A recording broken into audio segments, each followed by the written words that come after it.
Fala turma, como é que vocês estão, beleza? Aqui é o Celcinho Ninja mais uma vez fazendo um videozinho aqui pra vocês com um assunto que faz tempo que eu tô pensando em gravar e saber a opinião de vocês sobre isso. O que a moto hoje representa pra vocês? Então eu elenquei alguns pontos aqui que eu acredito que a maioria das pessoas tem a mesma opinião ou dividem do mesmo tópico, digamos assim, né? Para alguns, a moto representa um meio de transporte, para a maioria. Para ir para a faculdade, para ir para algum curso, para ir para o trabalho, alguma coisa assim. Muito legal. Para alguns, a moto também representa um meio de trabalho. Muita gente usa a moto para trabalhar, para levar algum tipo de carga, para transportar valores, para transportar pessoas. Então, para muitos também, a moto é um meio de trabalho. E para muitos, como no meu caso também, a moto é um hobby. É uma maneira de você tirar um tempo para refrescar a cabeça, para desestressar, para curtir uma aventura, um fim de semana com os amigos. Então, é outro ponto muito interessante que a moto representa. Também no meu caso é esse. Para alguns, é um instrumento social. Como assim um instrumento social? Muita gente eu conheci através das motos, desde que eu tirei carteira e posso rodar. Desde então, muita gente eu conheci em função da moto, que tem o mesmo gosto, que tem o mesmo, digamos assim, o mesmo hobby por moto também, entendeu? Então, quando a pessoa vê uma moto diferente da que é usada no dia a dia do trabalho, ou uma moto esportiva, ou uma moto trail, ou uma moto custom, são motos mais específicas para quem está usando a moto não para trabalhar ou para simplesmente só um meio de transporte, mas porque curte esse meio de transporte como um hobby. Então começa a ser um instrumento social, a pessoa usa a moto muito, não que ela faça isso com esse objetivo, mas a moto ajuda a pessoa a conhecer outras pessoas que têm o mesmo gosto, né? Assim como a música, quando você toca um instrumento musical, é mais fácil de você conhecer pessoas que também têm o mesmo gosto musical. Às vezes não pelo mesmo instrumento, mas pela música. É o que acontece com a moto. Às vezes uma pessoa não curte o mesmo estilo que você, naquele momento, né? Você está com uma esportiva, a pessoa está com uma custom, você está com uma big trail, a pessoa está com uma street, uma naked. Então é muito interessante também esse tipo de uso da moto como um instrumento social. Outro ponto que eu levantei aqui como um instrumento de status. Vocês já pararam para analisar? Por exemplo, aqui a gente está com duas motos verdes, né? A minha e a da minha esposa. Vocês já pararam para analisar de cada uma ninjinha, 300 que seja, quantas Titan existem? Quantas, vamos falar em Honda porque é a mais comum, né? Quantas Twister, quantas CB300, quantas XRE 300, quantas CBR 250, quantas Hornet? Então começa a ser um instrumento de status. Por quê? Porque te dá exclusividade. Precisa de cada 1000 titãs tem uma Ninja 300. A cada 50 mil, a cada 20 mil, eu não sei essa estatística. Mas a cada 20 mil titãs tem uma Z1000. Entendeu? Então começa a ser um negócio mais exclusivo. Se você tá com uma Titan, lógico que a Titan é uma moto para trabalho, né, gente? Tem muita gente que usa a Titan como meio de transporte e para lazer também. Mas só para entender que muita gente também usa a moto como um símbolo de status. E agora para analisar. Para cada Camaro que tem, quantas Ninjinha tem? Então, peraí, eu tenho um carro de 200 mil reais, mais de 200 mil reais, e uma moto de 20 mil reais aproximadamente. 1/10 do valor. E ao mesmo tempo eu tenho um instrumento de status parecido.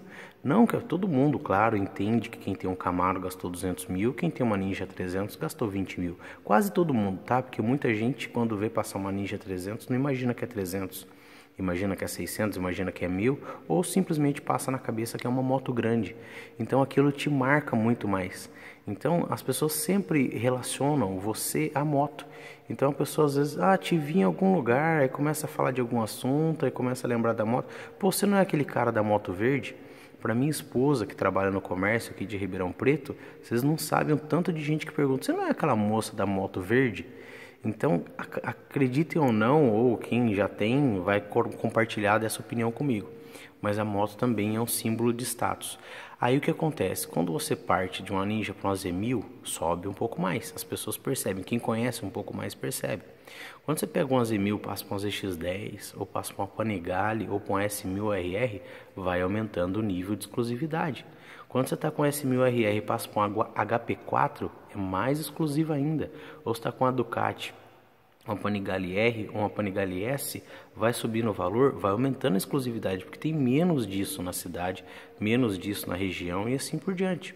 Quando você fala numa super ligeira de R$280 mil, ou uma Ninja H2 de 130 ou H2R de 350, então também estamos falando em exclusividade, né? Então isso é muito interessante. Eu sou honesto em dizer para vocês que com uma moto de 20 mil aqui, que é uma Ninjinha, e uma Z1000 de em torno de 50 mil, se você passa com duas motos dessas na rua, você chama mais atenção, você chama tanta atenção praticamente aí quanto uma Ferrari, quanto uma Lamborghini, porque é um negócio difícil de ver, entende? Então é sim um símbolo de status, de exclusividade. Então eu queria que vocês comentassem também sobre isso, as experiências que vocês têm. Às vezes com a moto de 50 mil, ela te chama muito mais atenção do que um carro de 500 mil, né? Uma pelo ronco, outra por ser exclusiva, por ter poucas dela, né? Então eu acho isso muito interessante também, principalmente para mim que trabalho na área de vendas. Isso faz muita diferença, eu vou chegar nesse ponto também. Esse é exatamente o ponto que eu ia chegar agora, galera. Como eu trabalho com vendas, muita gente já começa a perguntar, né? O que será que o cara faz e tal? Então eu sempre trabalhei com vendas, tanto eu quanto o meu irmão. A gente sempre gostou dessa área de venda e principalmente a venda externa, que é bem diferente a técnica da venda interna. Então, para relembrar aqui alguns pontos de um roteiro de uma venda externa, como que praticamente ela funciona? Então, a gente precisa se apresentar numa empresa ou para um cliente, potencial cliente, né, que a gente costuma chamar de prospect. O primeiro passo é a apresentação, é apresentar o nosso nome e de que empresa a gente está representando. Depois vem o quebra-gelo. O que é o quebra-gelo? É você falar de algum assunto com o cliente que não tem nada a ver com aquilo que você vai oferecer. Como assim? É algum assunto que o cliente, ele já está acostumado a receber vários representantes, vários vendedores na empresa dele, seja ela de qual setor for, de qual ramo for. Então, se você for falar diretamente do produto que você quer vender, normalmente o cara não vai te dar muita atenção, o cliente não vai te dar muita atenção, porque ele já está cansado de escutar várias pessoas que passaram por ali para vender alguma coisa para ele. Então, o que é interessante nesse quebra-gelo? Você falar de algum assunto que seja interessante para o cliente. Então, quando você faz um elogio sincero da fachada da empresa dele, ou da educação que os funcionários dele ali da recepção te receberam, ou quando você faz um elogio sobre, sei lá, o design da empresa dele, a estrutura, da equipe, o que for, o cara já vai olhar para você com outro olhar, não que você está querendo vender para ele, mas que você se interessa por ele, né? Então você pode falar, você chegou na sala do seu cliente, você vai fazer sua apresentação e você viu lá um baita de uma bandeira do time dele. Você conversar sobre o time dele, às vezes você nem torce para o mesmo time, mas você acompanha futebol, você fala um pouco do campeonato, como é que tá, do time dele, da pontuação, ele vai perceber, por mais que ele saiba que você não torce para o time dele, mas ele vai perceber que você se interessou por um assunto que também é de interesse dele, então ele vai abrir mais as portas para você. Se você dá alguma dica de economia para ele, você viu alguma coisa na empresa dele, por exemplo, aqui, tão simples, aqui a gente está sendo iluminado por uma lâmpada de LED, aqui não dá para vocês perceberem. E ali na frente é aquela lâmpada branca convencional, que eu não lembro agora o nome daquilo. Mas só de você chegar e dar uma dica, por exemplo, você comentou com ele que você viu que a lâmpada da empresa dele lá é do tipo convencional e que hoje em dia muita gente está trocando por LED, porque é mais econômico, o cara vai falar, esse cara percebeu alguma coisa legal e me deu uma dica de economia, gostei dele. Então é outra estratégia, dentro do mesmo tópico que é o quebra-gelo. Outra coisa que a gente pode falar é sobre mercado com o cliente. Qual que é o mercado que ele atua? Qual que é o setor? Então quando você começa uma conversa sobre esse mercado e dá até alguma dica de investimento para esse cliente, ele também percebe que você tem interesse na empresa dele ou nele como pessoa, aí ele começa a te ouvir mais. Então, uma das coisas que é um quebra-gelo que eu usava muito quando eu usava moto também como meio de trabalho, é falar de moto. Então, quando você chega com uma moto diferente das motos comuns de trabalho, né? Quando você chega com uma moto esportiva ou com uma custom, uma Big Trail, o cliente viu que você chegou com aquela moto, a maioria de todos os homens do mundo, até mulheres também gostam de moto. Mas principalmente o homem, ele vai chamar você para falar sobre a moto. Essa moto aí, que legal, não sei o quê. Eu também já tive uma, aí pega o celular dele, mostra a foto que ele tem, ou que ele já teve, ou a moto que ele quer comprar. Então ali você já começa a conversar de um assunto que é de interesse dele, que é do seu interesse, e isso já vai te gerar um ponto a mais com esse seu cliente, né? Então, muita gente usa a moto, eu já usei muito como quebra-gelo. Você deixa ali a moto sua, ou o sonho que você quer comprar, você coloca ali a sua moto como foto do seu celular ou do seu tablet de apresentação ou do seu computador, já é um gancho para a pessoa olhar aquela foto e falar, pô, essa moto aqui é sua? Aí vocês vão conversar sobre a moto. Essa moto aqui é sua? Não, mas é a moto que eu quero comprar. Pô, o cara já vai conversar com você de moto e já vai querer te ajudar. Às vezes, se ele perceber em você que você é um bom vendedor, tem um bom produto, ele fala, pô, esse cara tá querendo comprar essa moto aqui, eu vou dar um pedido para ele para ajudar. Então, além de ser um quebra-gelo, mostra o seu objetivo para o cliente, e isso torna você mais próximo dele, cria um laço entre você e ele, e de ele querer te ajudar a alcançar o seu objetivo. Porque vendas é isso, você precisa ter o seu objetivo próprio. Lógico que a empresa vai te passar uma meta que ela precisa para continuar ali dentro de um setor, dentro do ramo, dando lucro, né?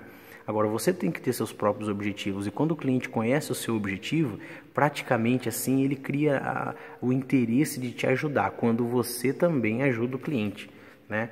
Então, eu só passando alguns passos aqui para vocês, que como eu trabalho com venda, eu amo o que eu faço, isso que realmente me ajuda a ter um bom resultado no que eu faço, e também amo moto, eu queria falar sobre esse assunto com você. O que a moto representa para você?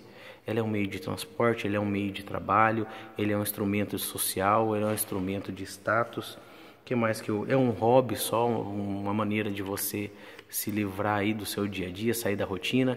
Então comenta aí, se você gostou do tema, comenta, curte, compartilha com seus amigos e vamos descobrir aí o que o Brasilzão aí sente em relação às motos, tá bom? Um abraço para todo mundo e até mais. É nóis, que heróis. Tchau, tchau.